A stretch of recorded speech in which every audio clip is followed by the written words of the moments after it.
Bien, buenos días chicos, estamos nuevamente conectados aquí virtualmente para hoy desarrollar uno de los puntos de la unidad 2 de teoría de las normas que está relacionado con la clasificación de las normas en éticas, técnicas, morales, religiosas, pero además sumándoles otro tipo de normas para así darles a ustedes la posibilidad de tener una visión mucho más amplia del tema.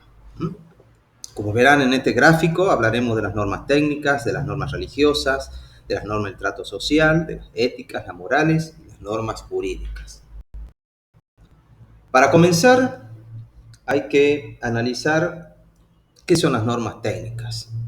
Si uno indaga en el diccionario de la lengua española, va a encontrar que la palabra técnica hace referencia a un conjunto de procedimientos y recursos de que se sirve una ciencia o arte, como también hace referencia a la pericia o a la habilidad para hacer o conseguir algo.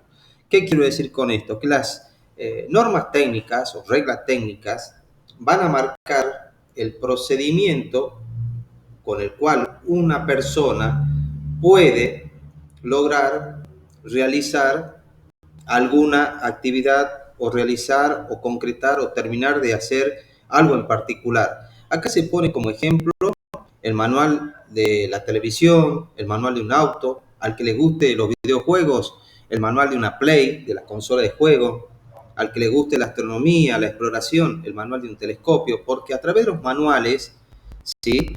Se dan las indicaciones de el mejor uso o aprovechamiento de aquello que uno quiere, de los cuales uno quiere hacer uso. Eh, Hoy en día, por ejemplo, comprar muebles muchas veces en los shopping o en las grandes tiendas implica comprarlos desarmados. En consecuencia, vienen con un instructivo y ese instructivo tiene las reglas técnicas, ¿sí? Las reglas técnicas, a través del cual me permite a mí, como consumidor, construir, armar ese escritorio, ese armario, esa mesa, esa silla o lo que fuere. ¿Qué características tienen las normas técnicas en cuanto al valor que las rige? La utilidad. ¿Son obligatorias esas normas técnicas? Y bueno, es facultativa del interés de la persona. Si uno de pronto quiere hacerle caso al instructivo, obviamente seguirá los pasos y logrará armar el producto sin ningún problema.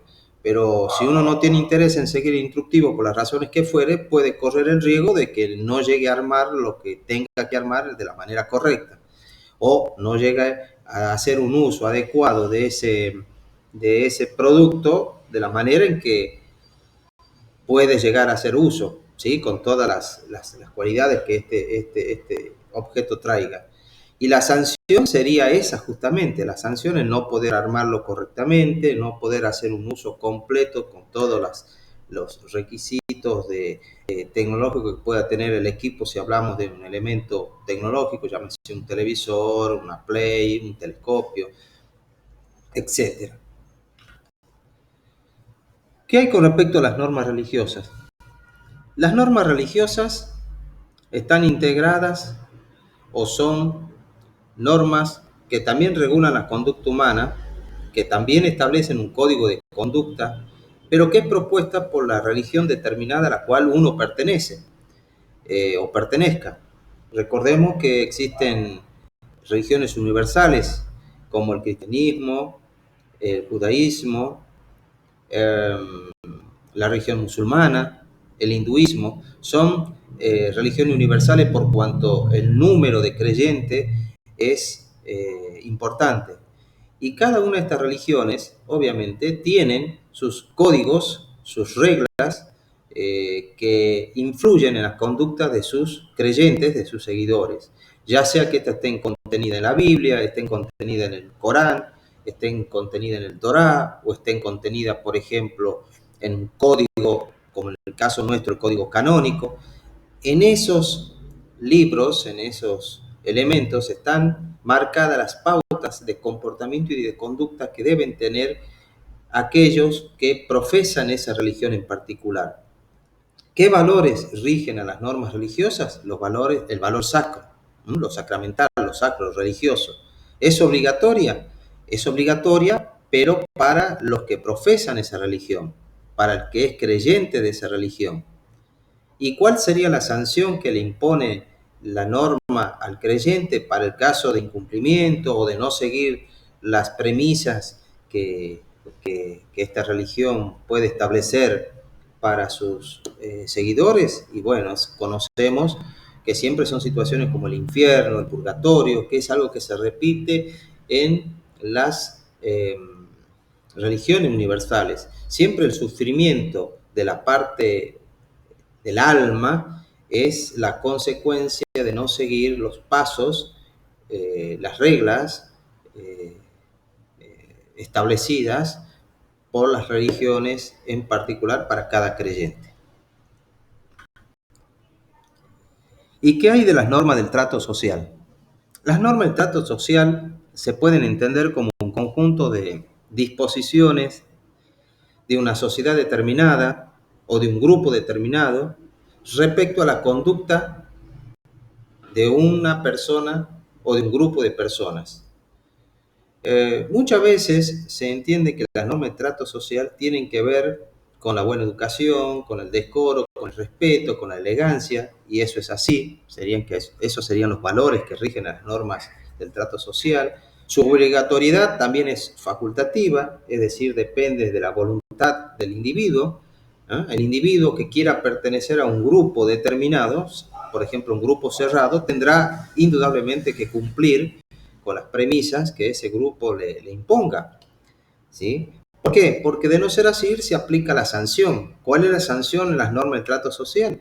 Y están dadas generalmente por el rechazo, por la expulsión del grupo, por la separación o segregación del grupo, al no tener uno, al no acomodarse, al no acondicionarse a las reglas de comportamiento que se exigen, de pronto el individuo o los individuos que no se amoldan son separados, son, digamos, segregados de esa situación. Esto ustedes, por ejemplo, lo pueden ver como ejemplo en algunos países con monarquías, en donde justamente vamos a encontrar una clase social que son los nobles, que para formar parte de ese estereotipo de vida tienen que tener o reunir ciertos requisitos, títulos nobiliarios, por ejemplo.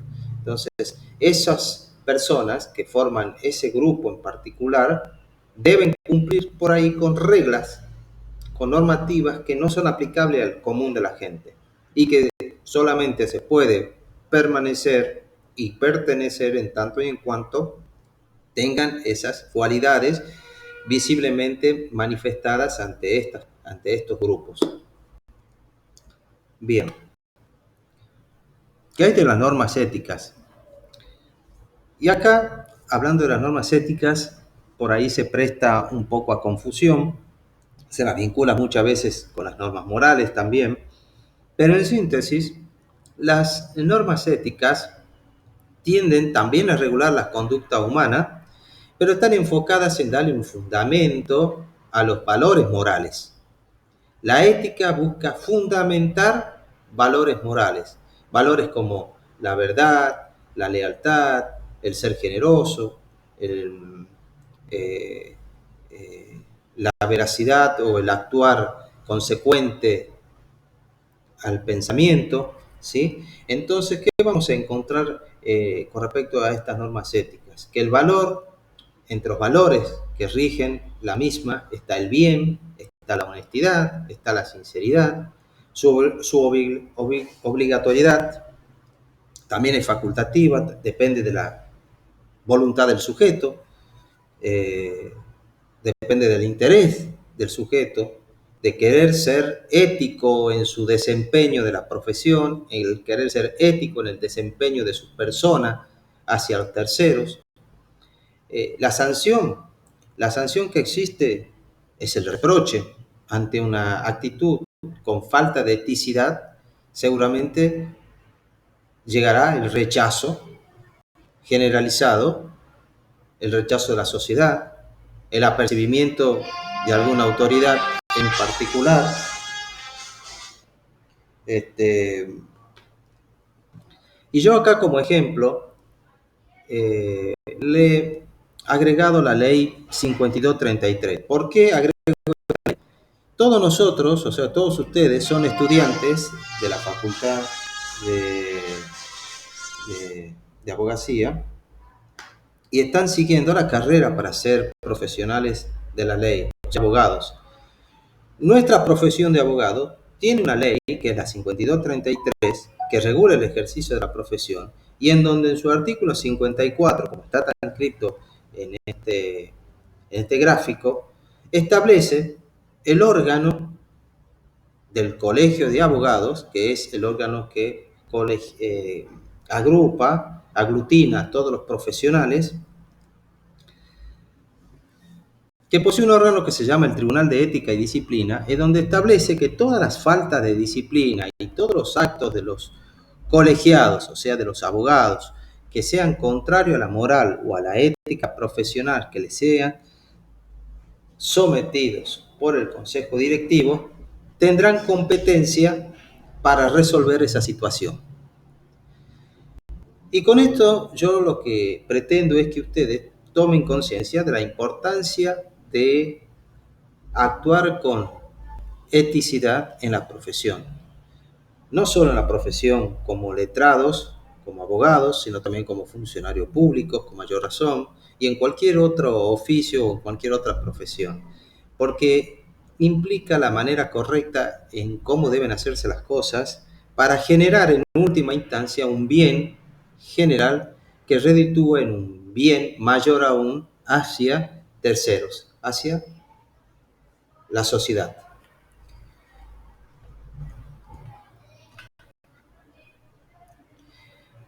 Con respecto a las normas morales, decía anteriormente, se la vinculaba mucho a las normas éticas, porque en síntesis las normas éticas lo que buscaban es dar un fundamento a los valores morales, y las normas morales van a ser esas reglas o preceptos, modelos de conducta que van a regir o van a buscar incidir en la conducta de los individuos y que van a enjuiciar esa conducta, pero desde la interioridad del sujeto, sobre la base de valores supremos como la honestidad, la lealtad, el respeto, etc. Y esta es una diferencia importantísima con el derecho, que ya se le dijo en su momento, el derecho tiende a regular las conductas en exterioridad de los sujetos, o sea, la persona actuando hacia afuera de sí misma. En cambio, la moral evalúa y juzga la conducta del sujeto internamente, hacia adentro, hacia uno mismo. Por eso se dice que el valor de las normas morales está dado por el bien, por la tolerancia, la honestidad, que su obligatoriedad es autónoma, es decir, depende del talante del individuo, o sea, depende de que el individuo acepte ser una persona que se comporte con moralidad hacia sí mismo y hacia terceros, y en donde la sanción está dada por el remordimiento, que sería la conciencia de uno de saber de que no ha actuado de la manera apropiada o correcta ante una determinada situación, ante determinada persona. Esto es lo que diferencia el derecho de la moral en particular. De las normas jurídicas ya se ha hablado en su momento. A modo de ejemplo se dice que regulan las conductas humanas en esa interferencia intersubjetiva, o sea, entre sujetos, regula las conductas de las personas en su relación con terceros, en su relación con la sociedad. Lo que se va a agregar acá, que el valor que tiende a representar a las normas jurídicas está dada por la justicia, está dada por el orden público, está dada por la libertad, entre muchos otros valores. ¿Son obligatorias? Sí, son obligatorias. Las normas jurídicas son obligatorias para todo el mundo, o sea, para todos los que estén viviendo dentro de los límites geográficos de un país el cual se maneja con un orden jurídico determinado. En el caso de Argentina, para todo habitante que esté en territorio argentino y no solo para el ciudadano argentino. ¿Poseen sanción? Poseen sanción. ¿Sí? La sanción es para aquellos que buscan o incumplen con las premisas que establecen las normas de un ordenamiento jurídico determinado.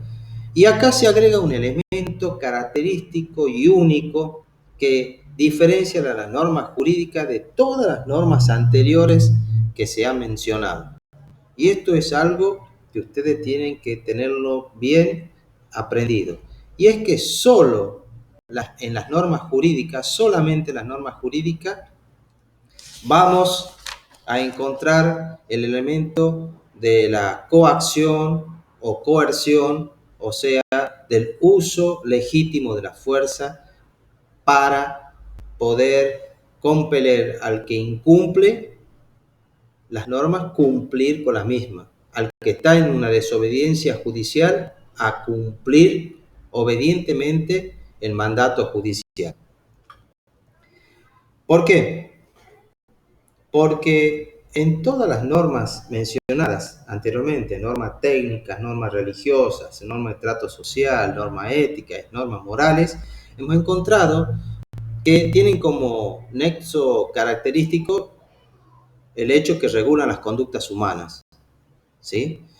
Que todas tienen una sanción, que su obligatoriedad muchas veces está dependiendo de la voluntad del sujeto. Pero aquí, con respecto a la norma jurídica, vamos a encontrar que no solo son obligatorias, sino que también aplican una sanción severa, que muchas veces tiene que ver con limitar la la libertad ambulatoria de una persona, que es cuando se le aplica la sanción de prisión o reclusión. Y además, solo en las normas jurídicas vamos a encontrar esta nota característica de la coacción o coerción, que implicaría el uso legítimo de la fuerza por parte de los auxiliares de las justicias o del juez. Yo en este gráfico no no lo puse por poner, pero agrego la imagen de 4 efectivos que serían Gendarmería, Prefectura, Policía Federal y Policía Provincial. ¿Por qué agrego esta imagen en particular? Porque esto grafica, en cierta manera, el órgano reconocido legalmente por la Constitución y por las normas del ordenamiento jurídico argentino como los auxiliares de la justicia para el desempeño del cual estoy mencionando, que es el uso de la fuerza en caso de ser necesario, ¿sí? Policía Federal tiene una función a nivel de todo el interior del país. Gendarmería, que resguarda las fronteras de la Argentina, las fronteras que limitan con países vecinos. Prefectura, que su área de intervención son los ríos y cuencas acuíferas limítrofes del país, y las policías de cada provincia. Ellos constituyen los auxiliares de la justicia, del cual el juez o los jueces o la corte o la cámara o el poder judicial se van a valer para poder lograr dar cumplimiento a lo que se establezca a través de un mandato judicial. Son estas instituciones y no otras las habilitadas legalmente para dar el cumplimiento a lo que manda el juez. Si es un desalojo, para que el desalojo se lleve como corresponde. Si hay que iniciar en el área penal un secuestro o embargos, estarán allí presentes. Si hay que detener a una persona porque es un fugitivo de la ley, ellos deben cumplir con esa función. Si hay que brindar seguridad a una persona porque ha solicitado una medida cautelar de protección de personas por casos de violencia, de la que fuere, son ellos los que tienen que prestar esa seguridad. Si se ha extraviado una persona y se la busca y hay una orden de búsqueda son estos miembros de estas instituciones los encargados de dar cumplimiento con estas medidas, etc. Y es necesario, en definitiva, es necesario que las normas jurídicas apliquen estos criterios de coacción y coerción, porque de lo contrario, el cumplimiento de las normas jurídicas quedarían a voluntad o capricho de los individuos. Y todos conocemos que la naturaleza humana muchas veces, no digo de todos, pero muchas veces resulta ser rebelde. Y si tomamos en cuenta que uno de los fines del ordenamiento jurídico es el orden social, como le mencioné en su momento, es necesario para lograr ese orden social que todos acatemos de una manera pacífica y correcta las disposiciones legales que están pensadas justamente para llevar a un bien general y no solo individual. Para ir terminando este video, solo queda remarcar tres términos que es necesario distinguirlos para no generar confusión. Por un lado, saber qué es la coercibilidad. La coercibilidad es la posibilidad del uso lícito de la fuerza para contrañir el cumplimiento de los deberes jurídicos. La coacción es el uso mismo de la fuerza, ejecutada, como dije anteriormente, por los auxiliares de la justicia. Y la sanción es la amenaza de sufrir consecuencias ominosas, graves, para todo aquel que eventualmente incumpla los deberes jurídicos. Bien, chicos, esto es, en síntesis, lo que ustedes tienen que saber con respecto a la clasificación de las normas. Hay otras clasificaciones que se verán más adelante, hablar de normas generales, hablar de normas individuales, hablar de normas nacionales, provinciales y municipales o internacionales, hablar de normas de derecho público y de derecho privado, pero son clasificaciones que corresponderán a otros temas de otras unidades. Esto es lo que ustedes tienen que saber y bueno, seguimos manteniéndonos en contacto por cualquier tema